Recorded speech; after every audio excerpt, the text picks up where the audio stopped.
ஆரம்பிச்ச இயக்கம் நம்ம தாவேகாவுக்கு எதிராக ஒரு தொடங்கப்பட்ட இயக்கம்னு சொல்லி சொல்றாங்க. இல்லை, பொதுவாக அண்ணாமலை அவர்கள் எப்போதுதான் இயக்கத்தை இருந்து வந்திருக்கிறார்கள். இயக்கத்தை எப்போது துவங்கப் போகிறார் என்பது அவர்தான் முடிவு செய்ய வேண்டும். இதுவரையும் எந்த முடிவும் அவர் மேற்கொள்ளவில்லை. எப்போது அந்த முடிவுகளை மேற்கொள்கிறார் என்பதை பொறுத்திருந்தான் பார்க்க வேண்டும். அதற்கு பிறகு திராவிட முன்னேற்றக் கழகம் அதிமுக எந்த நிலைக்கு செல்லப்படும் என்பதை அவர்தான் உருவாக்கி காட்ட வேண்டுமே தவிர வேறொன்றுமில்லை. நாங்கள் இன்றைக்கல்ல என்றைக்கும் தமிழ்நாட்டின் நிரந்தர முதலமைச்சராக தமிழக வெற்றிக் கழகத்துடைய தலைவர் தளபதி அவர்கள் உருவாகுவார்கள் என்பதை சொல்லி இங்கே விரைந்திருக்கிற உங்கள் அத்தனை பேருக்கும் மீண்டும் ஒருமுறை கோடான கோடி நன்றி மலர்களை தெரிவித்து விடைபெறுகிறேன். நன்றி. பஸ் ஸ்டாண்டுக்கு ஒரு மேட்டர் சார், அந்த பஸ் ஸ்டாண்டுக்குள்ள பாயிண்ட் டு பாயிண்ட் நிற்கிற இடத்துல ஒரு நிழல் கூட எதுவுமே இல்லாமல் இருக்குது சார். இப்போ கோயம்புத்தூர்லாம் பார்த்தீங்கன்னா ஃபுல் ஷெட்டு போட்டிருக்காங்க சார். எல்லா பயணிகளுமே அந்த நடு சென்டரில் தான் நின்றுட்டு இருக்காங்க சார். அது பல முறை சொல்லியும் போனதுலையும் யாரும் பண்ணலை சார். ஏதாவது இல்லை, அதற்கான இடம் இருக்கிறதா என்பதை ஆய்வு செய்து இடம் இருக்குமேனால் பேருந்துகள் வென்று செல்ல வேண்டி இருக்கிறது. கோயம்புத்தூரை பொறுத்தவரை பேருந்துகள் வந்தவுடனே வெளியே சென்று விடுகிறது. இங்கே நின்று பயணிகள் ஏற்றிச் செல்கிற நிலை இருக்கிறது. இதில் 2 பேருந்துகள் இருக்கிறது. நகர பேருந்துகள், புறநகர பேருந்துகள். புறநகர பேருந்துகள் குறைந்தது ஒரு 20 நிமிடம் இங்கே நிறுத்தி 25 நிமிடம் நின்று தான் செல்கிறது. அதற்கான இடவசதிகள் இருக்கிறதா என்பதை ஆய்வு செய்து அதற்கான பணிகளை துவங்குவோம்.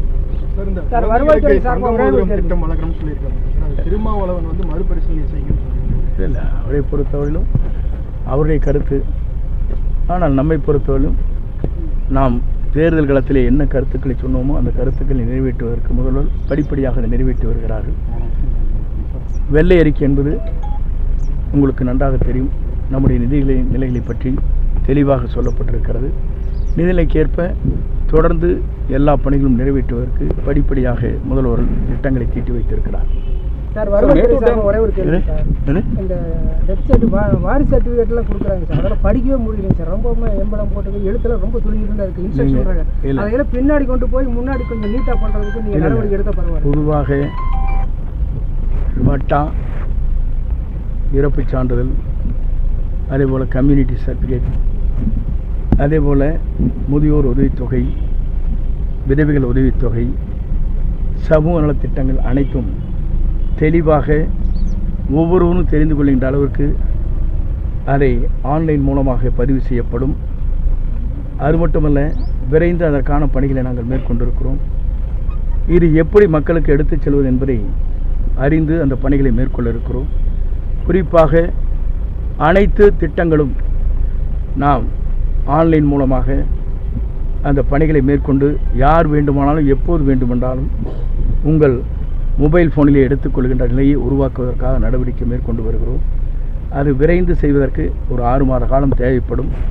அனைத்து பகுதியும் தெளிவாக ஒருவருடைய நிலைகளை, எங்கே இருக்கிறார்கள், எந்த இடத்தில் இருக்கிறார்கள், எந்த பகுதியிலே வாழ்கிறார்கள், எவ்வளவு இடங்கள் அவங்களுக்கு இருக்கிறது, அவருடைய ஜாதி சான்றிதழ் என்ன, அவருடைய அதேபோல் அவருடைய குழந்தைகளுக்கு பள்ளிக்கு செல்கிற குழந்தைகள் அனைவருக்குமே ஒரு வகையாக முறையில் ஆண்டுதோறும் அவர்கள் சாதி சான்றிதழை வாங்குவதற்கு மாற்றத்தை உருவாக்குவதற்காக நடவடிக்கை நாங்கள் மேற்கொண்டிருக்கிறோம்.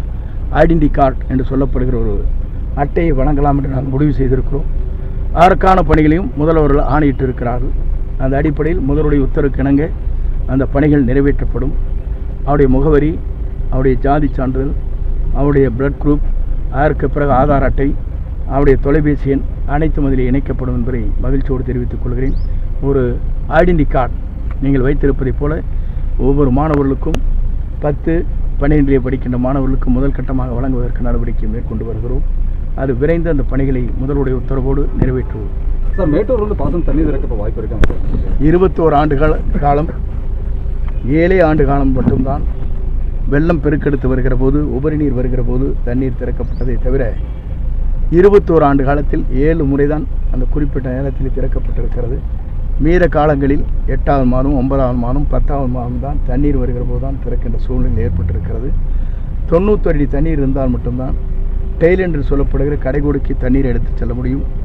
ஆகவே தான் இந்த அரசு அங்கே கர்நாடக மாநிலத்திலே அங்கே இருக்கிற பகுதியில் கேட்ச்மெண்ட் ஏரியா என்று சொல்லப்படுகிற பகுதியில் மழை பெய்து அங்கே தண்ணீர் உபரி நீர்கள் வருகிற போது தான் அவர் திறந்து விடுகிறார்கள்.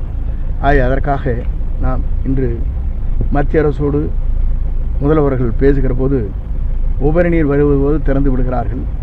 இப்போது மாதத்துக்கு ஒரு முறை திறக்கப்படுகிற தண்ணீரை குறிப்பிட்ட காலத்தில் திறக்கப்பட வேண்டும். அப்படி வருகிற போது தான் குறுவை சாகுபடி நிறைவேற்ற முடியும் என்ற கோரிக்கை வைக்கப்பட்டிருக்கிறது.